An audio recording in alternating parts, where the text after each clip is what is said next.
नमस्कार। आपका health and medicine channel में स्वागत है। और आज मैं काफ़ी लंबे समय से मुझे याद आ रहा था कि थोड़ा सा जिसमें लाइन पे बोल रहा हूँ कुछ हट के बोलूँ मैं। तो मुझे ध्यान आया कि जब दो व्यक्तियों में लड़ाई हो जाती है, यानी एनिमिटी हो जाती है, दुश्मनाई हो जाती है, उसे फ्रेंड्स में बदलने की कौन सी एक्सरसाइज है?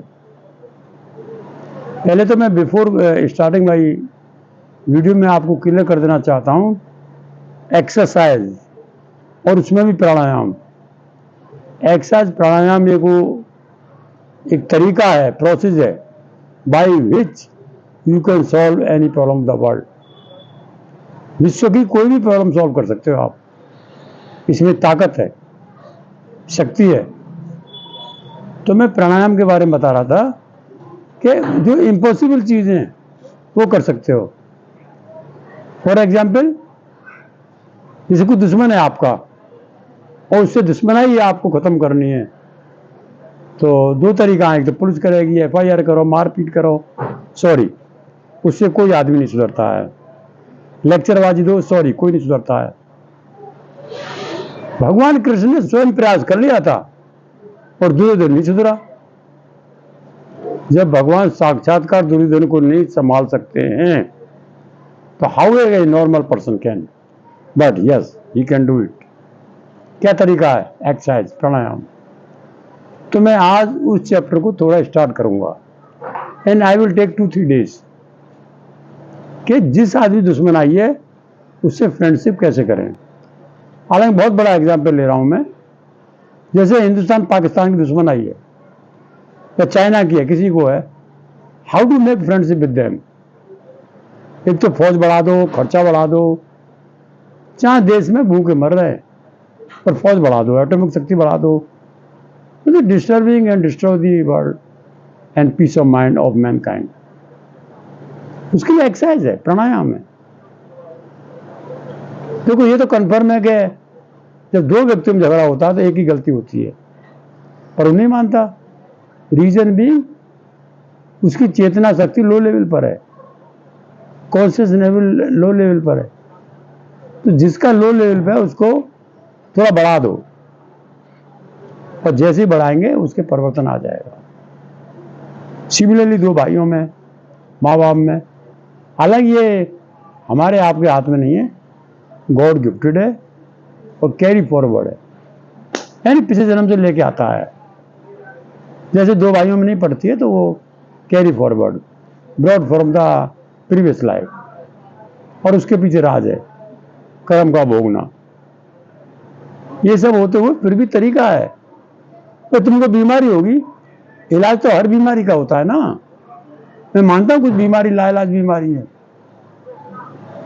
तो उसका भी इलाज किया जाता है, कोई ना कोई डॉक्टर मिल ही जाता है। तो उसकी चेतना को बढ़ाना है, कॉन्शियसनेस लेवल को बढ़ाना है। किसका? जो व्यक्ति लो लेवल पे है, जो झगड़ालू है। और कभी कभी ऐसे बढ़ाना है उसको पता ही नहीं चलेगा। हालांकि मैं अभी एक छोटा सा, मुझे एक उदाहरण याद आ गया।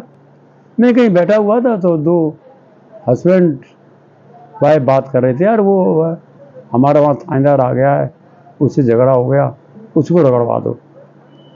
तो मेरे से रहा नहीं गया, मैं बीच में इंटरफेयर करनी सोची, पर मेरी अंतरात्मा ने रोक लिया। मैंने, यार झगड़ा हो जाएगा, छोड़ो। फिर मैंने स्टार्ट नहीं किया।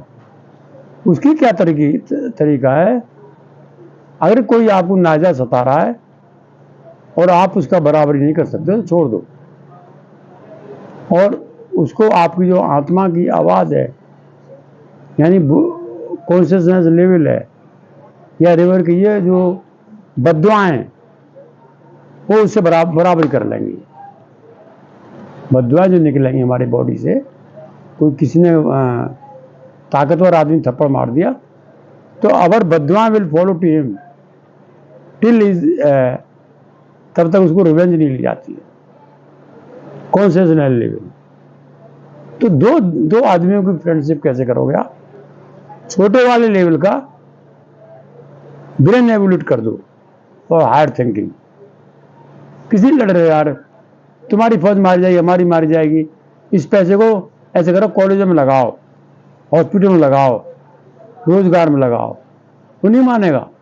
उसको प्राणायाम कराओ, उसको ब्रीथिंग एक्सरसाइज कराओ। ये इतनी एडवांस होती है, can change a man kind into God.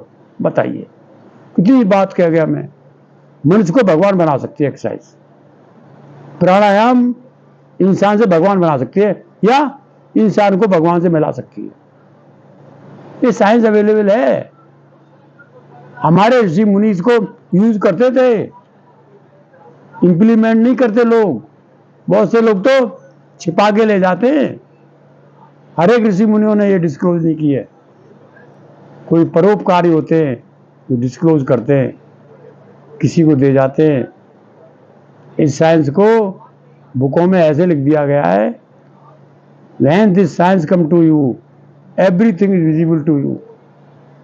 यहां से अमेरिका में, कनाडा में, you can see the things, you can do whatever you want if it is achieved by you, and you can achieve it by pranayam। तो कोई ऐसी गुप्त नहीं है कि कोई चोरी करेगा, पैसे लगेंगे लाखों रुपए, फ्री ऑफ कॉस्ट। जो देता है उसे गुरु दीक्षा कहते हैं। 1 रुपया दे दो, 10 रुपये दे दो। मैंने साइंस लेने के लिए एक पर्ची कटवाने पड़ती है, दीक्षा बोलते हैं। मैंने 1 से 1 रुपये दिए और वो 100 रुपये भी एग्जम्प्टेड फ्रॉम टैक्स थे। 1 से 1 में से 90 मुझे वापस कर दिए गए, 11 रुपये लिए गए। ये था 2000 की बात है ये। तो उस समय जो है मुझे बता नहीं थी, चीप सिर्फ 11,000 लगे, 11 रुपये लगे मेरे। और आज उसकी कृपा से मैं everything is possible for me.